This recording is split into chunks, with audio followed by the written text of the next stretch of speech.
तमाम तारीफें उस क्रिएटर के लिए जिसने इस यूनिवर्स को एक मकसद के तहत पैदा किया है। रिस्पेक्टेड जनाब जावेद अख्तर साहब, मिस्टर सौरभ द्विवेदी और respected audience, thank you all for being here today. आज की डिबेट में चूंकि हम बात करने वाले हैं डज गॉड एग्जिस्ट के टॉपिक पर, तो ये एक ऐसा टॉपिक है जिसके मुताल्लिक कोई भी डिसीजन लेने के लिए अलग अलग स्टैंडर्ड्स हो सकते हैं। लिहाजा डिबेट के शुरू में यह जरूरी है कि हम ये जान लें कि आज के इस टॉपिक में कौन सा स्टैंडर्ड सही होगा और कौन सा गलत होगा। सबसे पहला स्टैंडर्ड जिसे मैं समझता हूं कि हमारे रिस्पेक्टेड जनाब जावेद अख्तर साहब बड़ी तेजी के साथ उसकी तरफ लपकेंगे, वो है साइंस। जबकि साइंस दर हकीकत खुदा के एग्जिस्टेंस को डायरेक्टली साबित करने या उसके एग्जिस्टेंस को डिनाई करने के लिए स्टैंडर्ड नहीं बन सकती। और उसकी वजह क्या है, ये मैं नहीं कह रहा, ये वो लोग कह रहे हैं जो साइंस के एक्सपर्ट्स हैं।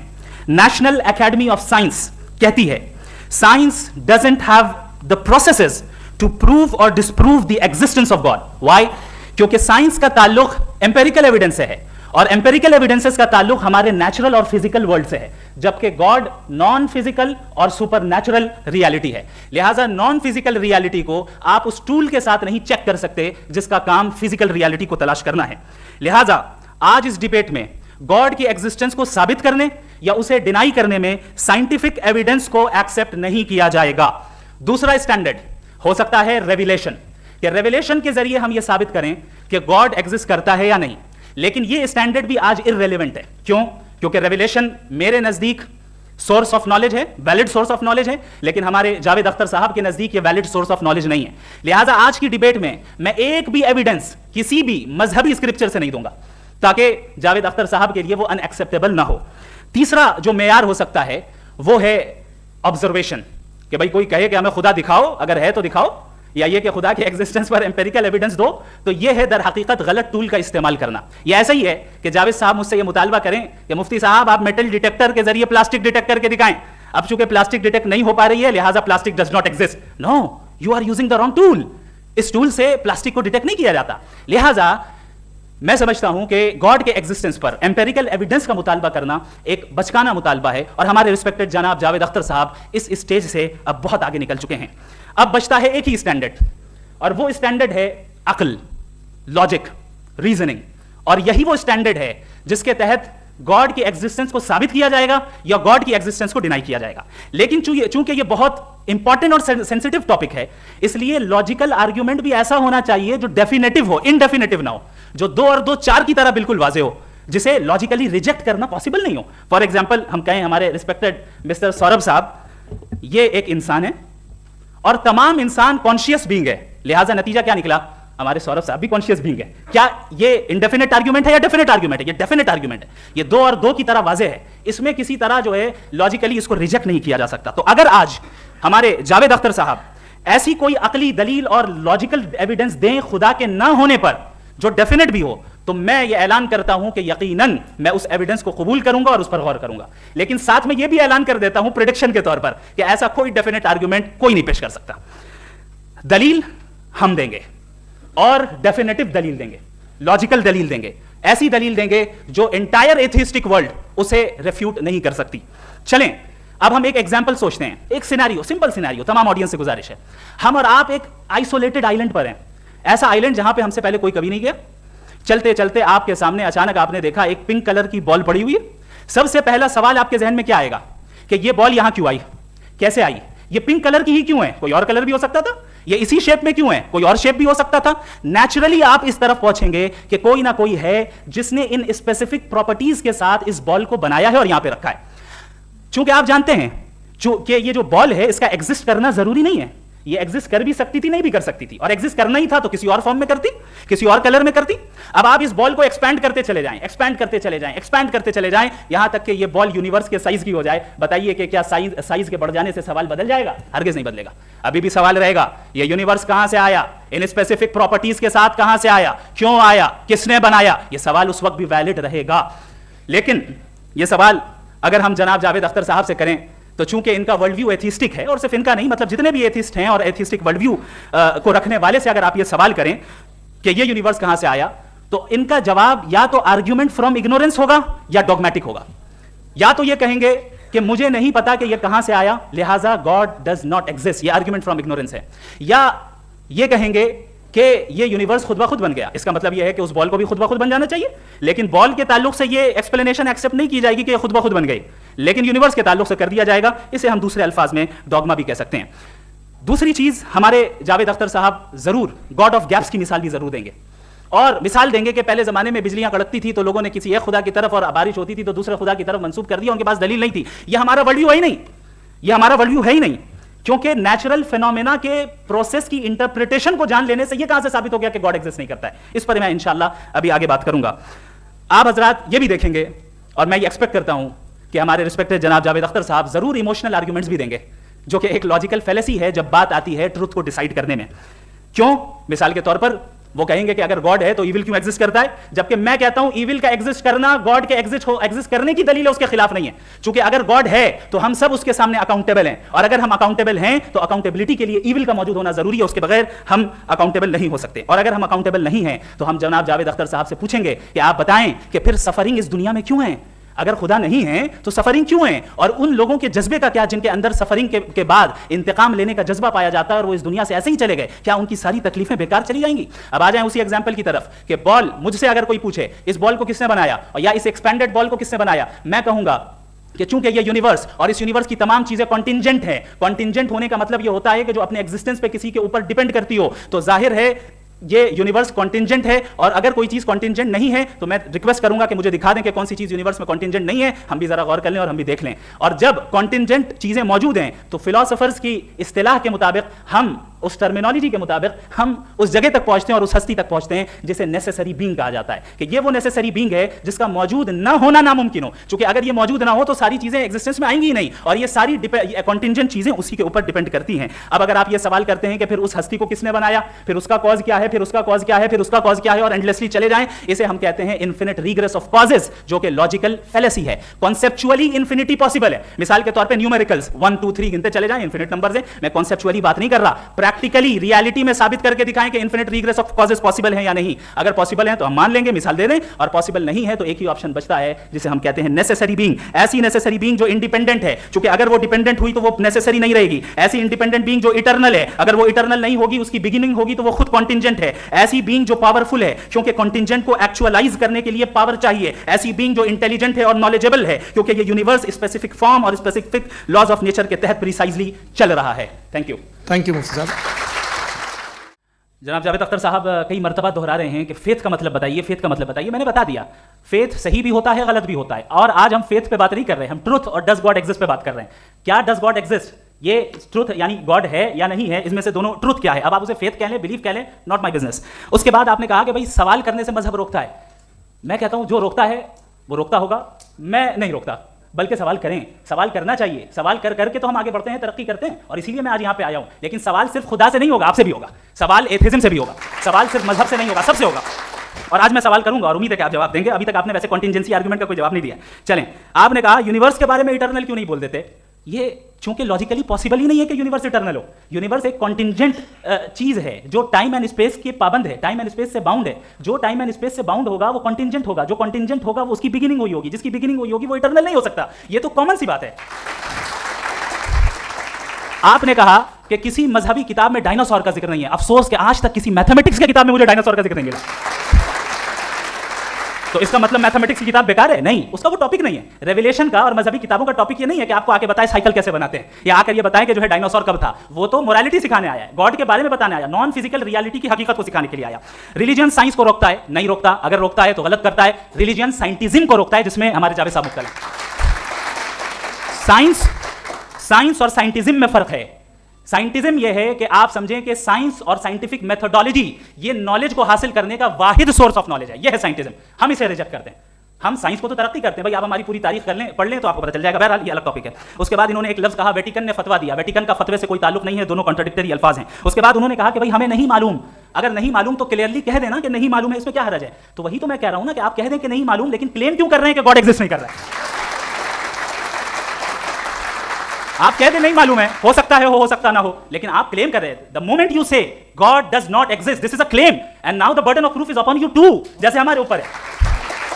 और क्यों है मैं बताता हूं, क्यों है ये भी मैं बताता हूं। फिलोसॉफिकली जो क्लेम होता है ना, सिर्फ ये नहीं होता कि इंसान कहे पॉजिटिव क्लेम करे और नेगेटिव क्लेम करे तो बर्डन ऑफ प्रूफ नहीं है। आप मिसाल के तौर पे मैं कहूं कि फुला उस कमरे में कोई नहीं है, मैंने एक नॉलेज का क्लेम किया है, उस कमरे में कोई नहीं है, मैंने एक नॉलेज का क्लेम किया, या तो मैं कहूं मुझे नहीं पता, हो भी सकता है नहीं भी हो सकता है, this is not a claim. लेकिन जब मैं कह रहा हूं कि वहां कोई नहीं है या मैं कह रहा हूं वहां कोई है, दोनों क्लेम है और दोनों के ऊपर बर्डन ऑफ प्रूफ है, हमारे ऊपर भी बर्डन ऑफ प्रूफ है, मैंने कंटिजेंसी आर्गुमेंट दिया, इसे तोड़कर दिखाइए। आखिरी चीज, इन्होंने कहा कि खुदा दुनिया बनाने से पहले 150 साल पहले या करोड़ों साल पहले क्या कर रहा था। अरे हजरत, चलें बहरहाल मैं जवाब दे देता हूं, आप हमारे रिस्पेक्टेड पर्सनैलिटी हैं, अगर आप नहीं होते तो मैं ऐसे एंटरटेन ही नहीं करता। टाइम, ये 100 साल पहले या 100 साल बाद, पहले बाद में अभी, ये वो अल्फाज है जिनका ताल्लुक टाइम से है। टाइम शुरू ही हुआ है यूनिवर्स की बिगिनिंग के बाद, तो उसके पहले खुदा क्या कर रहा था, सवाल इलॉजिकल है, ये फेलेसी है। यानी आप ये कह रहे हैं कि यूनिवर्स के बनने से पहले खुदा क्या कर रहा था, टाइम के बनने से पहले, पहले का ताल्लुक टाइम से, टाइम उस वक्त था ही नहीं, तो ये सवाल ही इनवैलिड है खुदा के ताल्लुक से। दूसरी चीज, आर्ग्यूमेंट ऑफ कंटिजेंसी जो मैंने आपके सामने पेश की है, आपने बार बार ये प्रूफ किया और ये कह रहे हैं कि गॉड ऑफ गैप्स। देखिए पहले नहीं मालूम था, साइंस ने कर दिया। सिंपल की मिसाल से मैं समझा देता हूं। जिस गैप्स की आप बात कर रहे हैं ना, साइंस उन गैप्स को जिन चीज के जरिए भी प्रूव करेगा वो कॉन्टिजेंट ही होगा, अब चाहे वो फोर्स हो, मैटर हो या एनर्जी हो। लिहाजा सवाल हमारा उस वक्त भी वैलिड होगा जब तक कि आप नेसेसरी बीइंग पे ना आ जाएं, और इन्फिनिट रिग्रेस पॉसिबल नहीं है of causes in practical world, तो जाहिर है कहीं रुकना पड़ेगा, जहां रुकेंगे वही खुदा है। दूसरी चीज, आपने ये कहा, क्या कह रहा था मैं, किस point? What? Oh no, after that, just now. हाँ, जहां रुकेंगे वही खुदा है। बहरहाल, तो टाइम का जिक्र हो गया, गॉड ऑफ गैप, सॉरी, या इसकी एक मिसाल आप ले लें। एक कार है, एक साहब ने देखा कि भाई कार जो है उसके व्हील्स कितने अच्छे लगे हुए हैं सही जगह पे, स्टीयरिंग जो है कितने अच्छे जगह पे लगी हुई है, और सीट्स कितने वेल डिजाइंड है, कितनी प्रिसाइजली ये कार काम कर रही है, तो जरूर कोई ना कोई इसे क्रिएट किया है, किसी ने क्रिएट किया है। अब जावेद साहब आए और कह, अरे जनाब बोनेट खोलिए, इसमें इंजन है, इंजन इस कार को चला रहा है, hence prove no one has created the car. This is illogical, this is irrational. आपने इंजन के जरिए उस गैप को तो साबित किया, लेकिन क्या उससे कार की जो क्रिएशन है और उसका जो क्रिएटर है ये इंपॉसिबल हो जाए, ऐसा पॉसिबल है? उसका सवाल खत्म हो जाए, ऐसा पॉसिबल है? नहीं। आपने गैप्स को फिल करके, कॉन्टिजेंट चीजों से गैप्स को फिल करके हमारे ऑब्जर्वेशन को और ब्रॉड कर दिया। अब हमें और पता चल गया कि ये जो कार है इसका सिस्टम कितना ज्यादा कॉम्प्लेक्स है। पहले कम समझते थे, अब कॉम्प्लेक्सिटी और ज्यादा वाजे हो गई। अब हमें समझ में आ रहा है कि हमारी सर्टेनिटी और बढ़ गई कि जरूर इस कार को किसी ना किसी ने बनाया। यही मामला यूनिवर्स का है। साइंस हमेशा फिजिकल वर्ल्ड की चीजों को ही फिल करती जाएगी और फिजिकल चीजों से ही करती जाएगी, क्योंकि एम्पिरिकल एविडेंस का ताल्लुक फिजिकल वर्ल्ड से। आप साइंस के जरिए मेटाफिजिकल रियलिटी को कभी साबित नहीं कर सकते। ये रॉन्ग टूल का इस्तेमाल करना है। ये वही काम है कि आप मेटल डिटेक्टर से प्लास्टिक डिटेक्टर करने चलें, जो कि जाहिर है सही नहीं है। थैंक यू जी। ये आर्ग्यूमेंट का राउंड 2 है। हाँ। 7 मिनट है। पहले तो मैं आपसे अर्ज करूं कि आपने कहा कि जब कायनात ही नहीं थी तो वक्त भी नहीं था, कुछ भी नहीं था। कैसे नहीं था? खुदा था, एक एग्जिस्टेंस तो था ना खुदा का। तो जब खुदा था तो वक्त भी होगा। ऐसा नहीं है कि कुछ भी नहीं था, खुदा था। अच्छा, बाकी एक आपने कहा साहब आप साबित कीजिए, आपके पास भी लॉजिक है, मेरे पास भी लॉजिक है। आपका मेरा जिम्मेदारी नहीं है साबित करना कि खुदा है। बर्टन रसल ने बड़ी अच्छी बात कही। बर्टन रसल ने बड़ी अच्छी बात कही। मैं आपसे अगर ये दावा करूं कि एक चाय की केतली मरीख के चारों तरफ घूम रही है, मार्स के चारों तरफ, तो यह आपका काम नहीं है कि आप साबित करें कि कोई चाय की केतली नहीं है। ये मेरा काम है, मैंने दावा किया है। ये दावा तो मजहबी लोग करते हैं कि खुदा है। मैं क्यों साबित करूं कि नहीं है? जब तक आप मुझे कन्विंस नहीं कर देंगे मैं नहीं मानूंगा। आपकी जिम्मेदारी है, मेरी जिम्मेदारी नहीं है। दोयम ये कि ये जो आप कह रहे हैं, जो गैप्स हैं, ये गैप जब जब किसी मजहब को चैलेंज करते हैं, जब ऐसा कोई बात आती है तो हंगामा हो जाता है कि जब वो चैलेंज करें किसी फेथ को। ये तमाम साइंस जो है इसे मुख्तलिफ जगहों पे मुख्तलिफ वक्तों में मजहब ने रोकने की कोशिश की है। ये किताब है religion and science, Burton Russell की, पढ़िएगा, अच्छी लगेगी आपको। तारीख ही है साइंस, मजहब की, साइंस से उसका यही रिश्ता है। अच्छा, अब ये हम सोचें कि बहरहाल ये वजूद जो है मजहब और ये बिलीव इन गॉड इंसान को बेहतर बना देता है, तो एक काम कीजिए, हिंदुस्तान वर्ल्ड का नक्शा लीजिए और मार्क कीजिए कि रिलीजन कहाँ कहाँ ज़्यादा है, कहाँ कहाँ, चाहे वो लैटिन अमेरिका हो या मिडल ईस्ट हो या फार ईस्ट हो या हिंदुस्तान के वो इलाके जहाँ मजहबियत ज़्यादा है। रख दीजिए नक्शा अलग। अब दूसरा नक्शा कि कहाँ कहाँ नाइंसाफ़ी, रिप्रेशन, औरतों के हुकूक की पामाली, जुल्म, डिक्टेटरशिप कहाँ है, नक्शा एक ही होगा। तो आप मुझे ये बताएं कि जो इसका तरकीब इस्तेमाल क्या है? खुदा का तरकीब इस्तेमाल तो बताइए। आप छोटी सी दवा सड़क पे बेचते हैं, उसकी भी तरकीब इस्तेमाल बताते हैं। इसके इस्तेमाल से तो फ़ायदा नहीं हुआ किसी को। जो सारे के सारे ख़राब मुल्क हैं, ख़राब समाज है, वो सारे जुल्म खुदा के नाम पे करते हैं। वो गलत करते हैं, सही करते हैं, मुझे क्या लेना देना उससे? इस्तेमाल से मालूम होता ना। एक विस्की की बोतल कभी शायद देखी हो आपने, लाल रंग की होती है, उस पर रोशनी और छिपड़ी इंतहाई खूबसूरत लगती है, क्या बिगाड़ रही है किसी का? उसका इस्तेमाल गलत है, इसलिए आप उसे नापसंद करते हैं। इसका इस्तेमाल गलत है, इस तसव्वुर का इस्तेमाल ही गलत है और हमेशा से गलत हुआ है। आप देख लीजिए, इंसानी तारीख देख लीजिए, आज देख लीजिए, हिंदुस्तान देखिए, दुनिया देख लीजिए क्या हो रहा है। इसे कैसे इस्तेमाल कर रहे हैं फेथ वाले लोग, क्या फेयर हैं, जस्ट हैं, जो अपने खुदाओं पे यकीन रखते हैं, वो किस तरह के लोग हैं? वो लोगों को इंसाफ देते हैं, वो बेहतर इंसान बने। तो इस दवा का फ़ायदा क्या है? चलो बहुत फ़ायदा हो रहा तो मैं इस्तेमाल कर लूँगा, मुझे तो इस दवा का कोई फ़ायदा दिखता नहीं। मुझे तो ऐसा लगता है, मैं एक और बात बताऊँ, अगर कोई आदमी मजहबी है और अच्छा आदमी है तो मैं उसकी बहुत इज्जत करता हूँ, इसलिए कि मेरा ख्याल है मजहबी आदमी का अच्छा होना मुझसे अच्छा होने से ज़्यादा मुश्किल है। भाई हर चीज़ की एक लिमिट है, आप इतना भाग सकते हैं, इतना नहीं भाग सकते, इतना वजन उठा सकते हैं, इतना नहीं उठा सकते, इतना दूर देख सकते हैं, इतना दूर नहीं देख सकते। उसी तरह कॉमन सेंस कहता है कि आप में नेकी का भी एक कोटा होगा। अब आप अगर सुबह जाते हैं अपनी इबादत गाह और इबादत करते हैं तो बाहर निकलते हैं तो आप तो यही महसूस करते हैं कि आपने एक बहुत अच्छा काम किया, आपकी नेकी का एक बहुत बड़ा कोटा खर्च हो गया जिससे किसी का कोई फायदा नहीं। मैं तो नहीं जाता हूँ तो मुझे तो किसी को खाना खिलाना पड़ेगा, किसी बेवा की मदद करनी पड़ेगी, मैं अपना कोटा कैसे कंज्यूम करूँ? आप अपना कोटा, सारे मजहबी लोग इंतहाई यूजलेस कामों में यूज़ करते हैं। उसके बाद भी अगर आपने बच्ची है थोड़ी सी शराफत तो भाई वाह क्या बात है। एक तो मुझे ये बात बहुत अच्छी लग रही है कि दोनों ही विद्वान समय को मानते हैं और बहुत समय से अपनी दलीलें और बाज़ दफ़ा समय से पहले अपनी तकरीरें पूरी करके अपनी अपनी कुर्सी पर बैठ रहे हैं। ये इस आर्ग्यूमेंट का राउंड 2 पूरा हुआ। अब रिबटल का राउंड 2 है और उसके बाद क्रॉस एग्जामिनेशन होगा। नहीं, आपका आर्ग्यूमेंट हो गया सर। हमारे यहाँ स्कूल के सिलेबस में पंच परमेश्वर कहानी पढ़ाई जाती है प्रेमचंद जी की लिखी हुई। आप निश्चिंत रहिए, आपके कोई राउंड में मिस नहीं होने दूंगा। रिबटल का राउंड 2 मुफ्ती शमाइल नदवी साहब। असल में जो हकीकी प्रॉब्लम है, असल प्रॉब्लम है वो ये है कि जावेद साहब के पास कॉन्सेप्ट ऑफ गॉड क्लियर नहीं है। इन्होंने कहा कि कायनात से पहले खुदा तो था, तब भी तो टाइम होगा। कि टाइम कायनात का हिस्सा है। हम उस खुदा को मानते हैं, नेसेसरी बीइंग का टाइमलेस होना जरूरी है क्योंकि वो टाइम का क्रिएटर है। जब उसने टाइम को क्रिएट किया तो वो खुद टाइम पे कैसे होगा? उसने जब स्पेस को क्रिएट किया तो खुद स्पेस में कैसे होगा? अगर वो टाइम एंड स्पेस को पहले से ही उसका पाबंद है तो फिर किस चीज को उसने क्रिएट किया? लिहाजा ये सवाल गलत है कि खुदा था तो टाइम होगा। बिल्कुल नहीं, टाइम के पाबंद हम है, खुदा नहीं है। हम फिजिकल वर्ल्ड से ताल्लुक रखते हैं, वो मेटाफिजिकल रियलिटी है। दूसरी चीज इन्होंने मिसाल दी कि चाय की केतली हवा में घूम रही होगी और पता नहीं शायद वो बर्टन रसल का उन्होंने हवाला दिया। बहरहाल यही प्रॉब्लम है। प्रॉब्लम यही है कि हम चीजों के दरमियान डिफरेंशिएट नहीं कर पाते।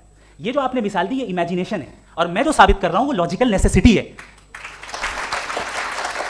आप इमेजिन करने आए तो कुछ भी करें, जुपिटर में पिंक एलिफेंट होगा, यूनिकॉर्न होगा, करें, उससे कायनात पे क्या फर्क पड़ता है? उससे आप लॉजिकल नेसेसिटी साबित नहीं कर सकते। मैं तो उस प्राइम कॉज की बात कर रहा हूं, उस नेसेसरी बीइंग की बात कर रहा हूं जिसके बगैर इस कायनात का एग्जिस्टेंस मुमकिन नहीं है। दूसरी चीज, मजहब को साइंस चैलेंज करती है वगैरह वगैरह, ये हमारा टॉपिक ही नहीं है। मैं इस पर बात करूंगा तो फिर मेरा वक्त चला जाएगा। मजहब के ऊपर चूंकि हमारी डिस्कशन नहीं है, साइंस को मजहब और बिलखुसूस मैं और हमारा वर्ल्ड व्यू कम से कम साइंस को पीछे नहीं करता है, साइंटिज्म की मजम्मत करता है। इसकी वजाहत मैंने पहले कर दी।